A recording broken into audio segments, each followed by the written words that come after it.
তুমি এগুলা কি শুরু করেছো? তুমি আমার বড় ভাই, তোমাকে বাবার মতো সম্মান করি আমি, আর তুমি আমার সাথে বেঈমানি করছো। নিম্বাস সাহেবকে তুমি এসব কি বলেছো আমার ব্যাপারে? ভাই, তোমাকে একটা ভালোভাবে আমি একটা কথা বলতে চাই।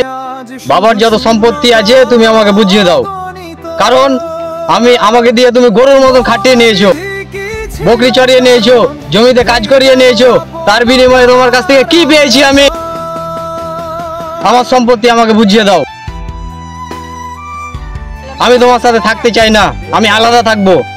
আমার বাবার সম্পত্তি আমাকে বুঝিয়ে দাও, না হলে কিন্তু খুব খারাপ হয়ে যাবে ভাই ব্যাপারটা। শুন, তুই অনেক বড় বড় কথা বলছিস। আমি নিজে না বিয়ে করে আমি তোর জন্য আমি সবকিছু করেছি, এত কষ্ট করে সবকিছু জমি জায়গা করেছি শুধু তোর জন্য, তোর মুখের দিকে তাকিয়ে, আর তুই আমাকে এত বড় কথা বলতে পারলি?